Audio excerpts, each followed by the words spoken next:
Добрый вечер. Вы смотрите информационный выпуск сегодня. В начале о главных событиях 17 июня. Позади беззаботное детство, а на горизонте новый этап уже взрослой жизни. В школах республики прозвенел последний звонок.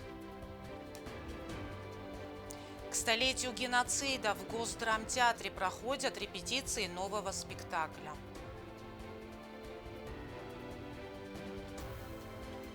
Налажена остинская версия сайта и вещание радиостанции на остинском языке. Спутник Южной Осетии отмечает 5-летие.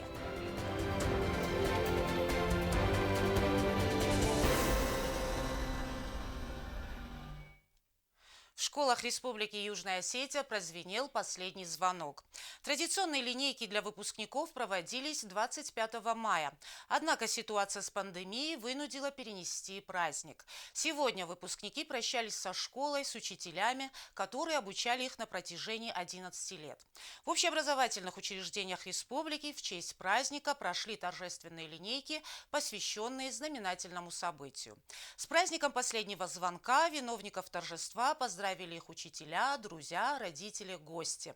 Для них звучали поздравления и напутственные слова. Впереди новый этап уже взрослой жизни. Сегодня напутственные слова выпускникам республики адресовал председатель правительства Эрик Пухаев. Он посетил торжественную линейку в 5-й школе. Здесь со школой прощались 64 выпускника.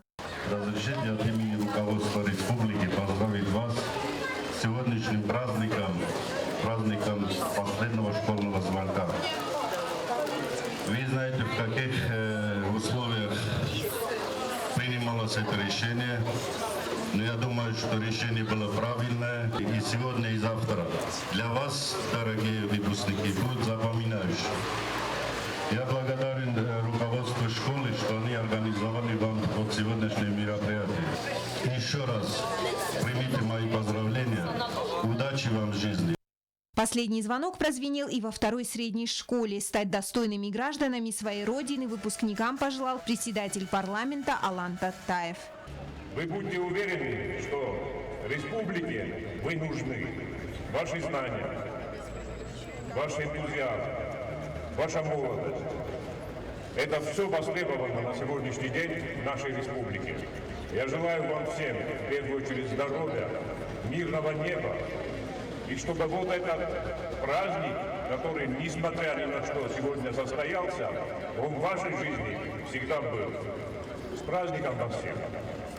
Месяц назад никто не знал, в каком формате пройдут эти торжества. Но уже сегодня звучит последний звонок для всех выпускников по всей республике, но с некоторыми небольшими ограничениями. Лицей искусств имени Аксу Колева в 2020 году выпускает 20 выпускников. Каждый из них отличился не только хорошей учебой, но и активной творческой деятельностью. Творчески одаренные ребята, начинающие художники, танцоры, музыканты привезли немало грамот и дипломов из разных городов России. Награды выпускников останутся на память в стенах школы. Глядя на вас, человек радуется. Мы с вами все-таки дошли до этого счастливого дня. И хотелось бы пожелать вам прежде всего крепкого здоровья. Хотелось бы пожелать вашим родителям спокойствия за вашу судьбу.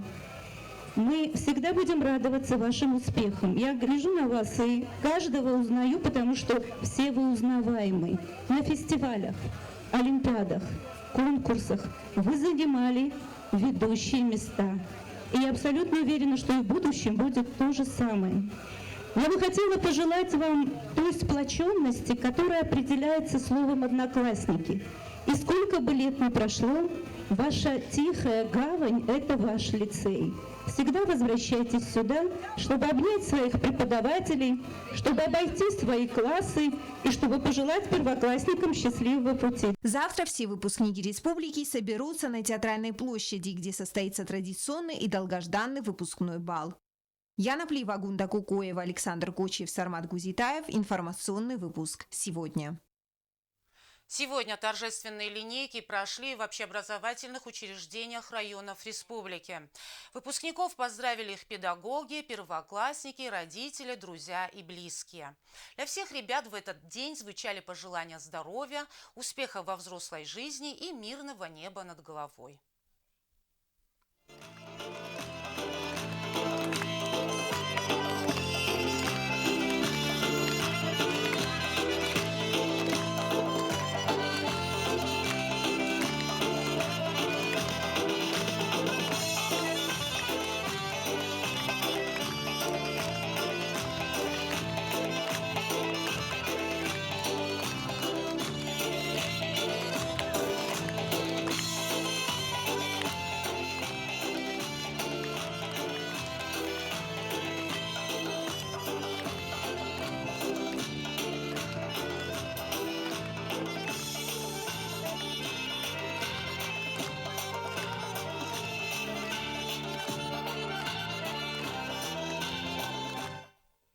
Наши съемочные группы побывали на торжественных линейках во всех школах республики.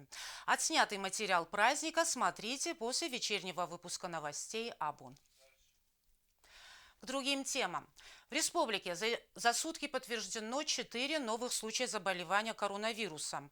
2 граждан выздоровели и выписаны накануне, сообщает Югасэйдпотребнадзор. Проведено 43 теста, 4 показали положительный результат. Это 3 курсантов, ранее прибывших из Российской Федерации, и военнослужащий. Все они были на карантине. Всего за весь период было проведено 2037 тестов. В инфекционной больнице Цхинвала, по данным на 17 июня, находятся 38 пациентов с коронавирусом, из них 35 курсанты. Для признания геноцида югославского народа со стороны Грузии в 20-х годах прошлого столетия историками, политологами, общественными деятелями предпринимаются необходимые шаги. Мировое сообщество должно знать и признать кровавые события того времени. В этом году геноциду 100 лет. В республике запланированы мероприятия, также намечены выступления на различных площадках. Начало прошлого столетия для осетинского народа ознаменовано чередой кровавых событий. Против осетин был учинен геноцид. Осетины, отстаивая свое право жить на земле предков, понесли невосполнимые потери. Тысячи погибших и изгнанных, сотни сожженных сел. Грузинские изверги не щадили никого. Говоря о геноциде осетинского народа со стороны грузинских, как их назвать, я даже не знаю, шовинистов, фашистов. В общем, синонимов много. Я сейчас их не буду приводить. То, что они натворили уже в 20-х годах. Из-за этого они должны были хотя бы порицание от международного сообщества получить. Но ничего такого не произошло. Все, что касается вот этих жертв, да, я еще раз повторяю, я по-осетински это сказал, пока до конца никто этот вопрос не изучал. Я имею в виду, сколько, какие-то цифры есть у нас, сколько погибло людей, сколько было раненых, это приблизительно, сколько скота погибло, мелкого рогатого, крупного рогатого, сколько там этих деревень было сожжено и так далее. Очень много у нас, конечно же, погибло во время бегства на север. Я имею в виду и детей, и женщин, стариков. То, что народ уничтожался в течение нескольких веков, это факт. Начальная фаза полного уничтожения – это 20-е годы, а 8-й вариант, они уже хотели там просто закрыть замок. И чтобы на эту тему больше никто не говорил. Не получилось у них и не получится. Прошло 100 лет, но боль не утихает, а событиям тех лет еще не дана соответствующая оценка. Никто в мире пока не осудил действий грузинских меньшевиков. Руководством республики намечено ряд мероприятий, в частности выступления на различных площадках. В мире должны узнать о событиях столетней давности. И нам надо сделать все возможное, чтобы нас услышали и признали геноцид осетинского народа. Вот этот вопрос, который касается геноцида, был воспринят мировым сообществом, не всем мировым, хотя бы частью. Для этого наши представители должны выезжать с материалом. Даже вот с книгой Коста Пухаева, где он этот материал собирал и в Москве, в Москве, в Санкт-Петербурге, в архивах, в военном архиве он работал. К сожалению, у нас нету, еще раз повторяю, данных грузинских архивов, нету возможности. Но это когда-нибудь, может быть, будет. Но вот, чтобы человек, который отправляется, допустим, куда скажем, допустим, в Италию, да, чтобы у него на руках эта книга была, еще весь этот материал, который собран, другой материал, потому что все в книгу не может быть, чтобы это вошло, да. Все эти данные, которые касаются наших выступлений, собраний, совещаний по геноциду, вот этими, как сказать, малыми такими партиями. А без этого у нас вряд ли что получится. Если все это у нас не будет проработано в течение хотя бы 5 лет, я имею в виду признание хотя бы от 10 до 15 государств, то потом уже трудно будет что-то говорить, потому что время идет и за собой очень много чего уносит. Даже есть пока такие не очевидцы, а дети этих очевидцев, которые от своих старших что-то слыхали. Признание геноцида зависит от нас самих.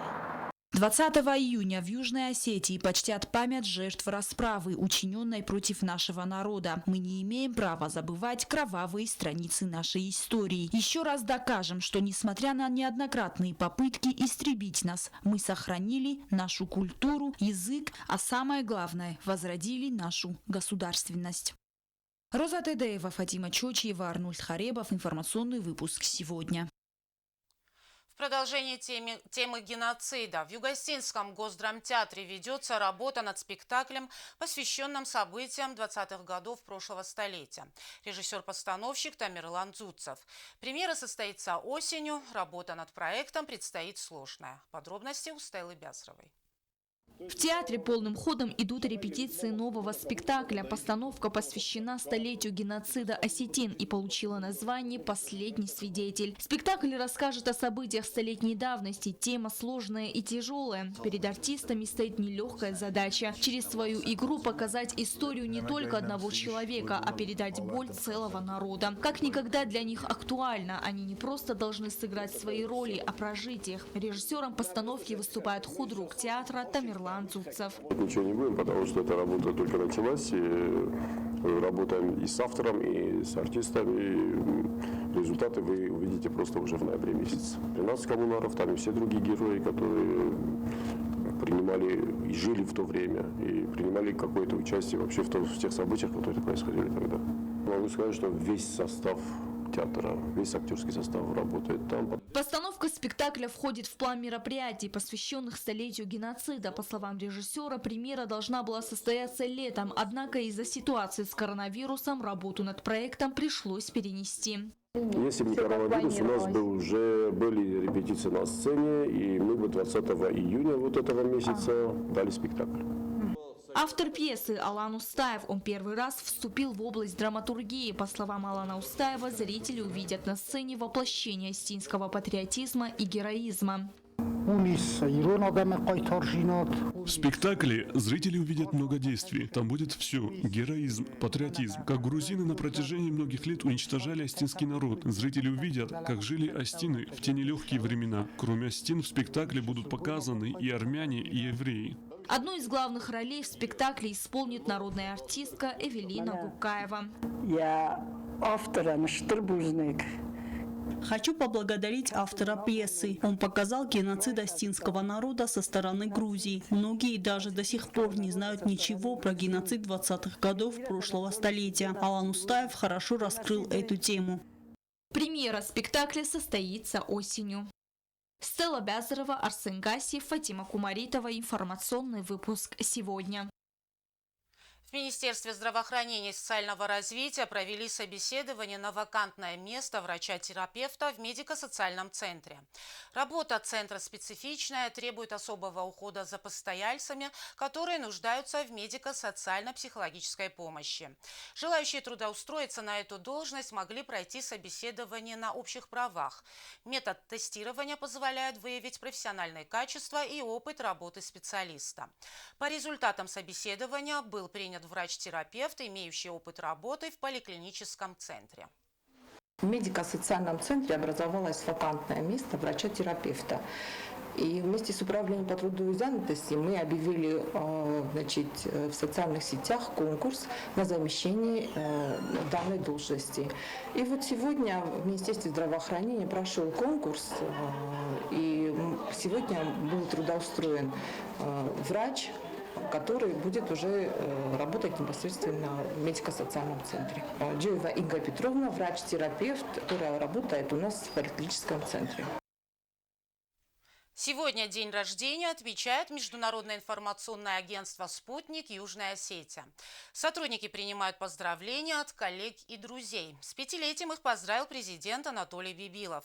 Глава государства отметил, что аналитические статьи авторов агентства доносят до мирового сообщества позицию республики, рассказывают о становлении различных сфер жизнедеятельности страны и пожелал «Спутнику» успехов в работе.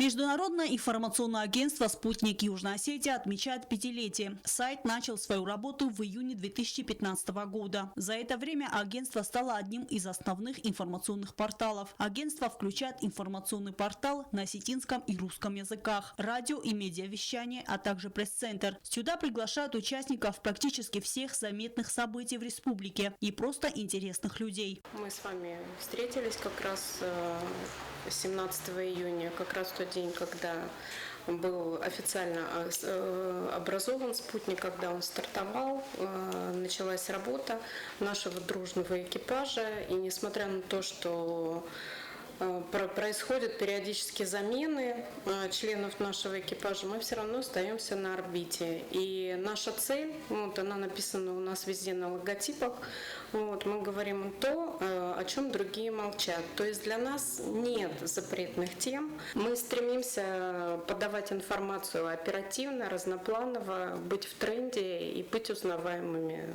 на этой орбите. Коллектив агентства – это порядка 30 человек. Ежедневно эти люди добывают новости, работают над разнообразными медиапроектами. Все для того, чтобы подать интересный продукт своей аудитории. Мы стараемся работать не только в области политики, информации, но и рассказывать о жизни простых людей, что их тревожит, что их волнует. И, конечно, то, что мы делаем, большая заслуга нашего коллектива, потому что мы работаем командой. Вот. Ведь никто не знает, когда открывает сайт нашего агентства, кто стоит за этой фамилией. Вот. Все знают просто бренд «Спутник». И именно на этот бренд мы работаем все. И благодаря слаженности, сплоченности коллектива получается тот продукт, который вы видите. Я занимаюсь продвижением сайта в соцсетях. Хочу, чтобы больше людей узнало о событиях в Южной Осетии, а также от наших соотечественников, которые проживают за рубежом. Коллектив у нас самый, что ни на есть, многогранный, креативный, и подход у них креативный. Все, за что берутся, все делают качественно. Мы стараемся не оставлять без внимания любую проблему, которая будоражит население. И подходим к ней очень беспристрастно и ответственно. В соцсетях нам часто приходят сообщения, где пользователи просят провести журналистское расследование. Мы с радостью это делаем, реагируем. «Спутник Южная Осетия» наладила остинскую версию сайта и вещание радиостанции на остинском языке. Хочу поблагодарить всех спикеров, которые легко соглашаются нам на интервью, потому что от них многое зависит в нашей работе. И хочу, чтобы они дальше соглашались и выходили с нами на связь. С вами радио «Спутник». Кажется, еще только вчера позвонили и предложили работу в «Спутник». Но нет, прошло уже 5 лет. Поначалу казалось, что работа отнимает все силы и все время. Но вот буквально сегодня утром я поняла, что эта работа дает как раз-таки заряд, импульс на все на весь день. И работается легче. У нас замечательный дружный коллектив. Мы очень многого добились, но нам предстоит еще очень многого добиться, покорить много читателей. Себе, любимым, я желаю много-много просмотров и интересных материалов. Сегодня сотрудники информационного агентства принимают поздравления от коллег и друзей. Их поздравил глава государства Анатолий Бибилов, отметив, что «Спутник» вносит немалый вклад в укрепление имиджа Южной Осетии, как страны с богатой культурой и историей. Аналитические статьи авторов агентства доносят до мирового сообщества позицию республики, объясняют демократические основы, рассказывают о становлении различных сфер деятельности страны, отметил президент в поздравительном адресе. Глава государства пожелал коллективу успехов, удовольствия от работы, ярких журналистских расследований и интересных собеседников. Мы также присоединяемся ко всем словам поздравлений. Желаем интересных и положительных информационных поводов. Эльвира Тибилова, Александр Кочев, Оксана Таттаева. Информационный выпуск сегодня. На этом наша программа подошла к концу. Я Ирина Джуоева. Желаю вам всего доброго и до свидания.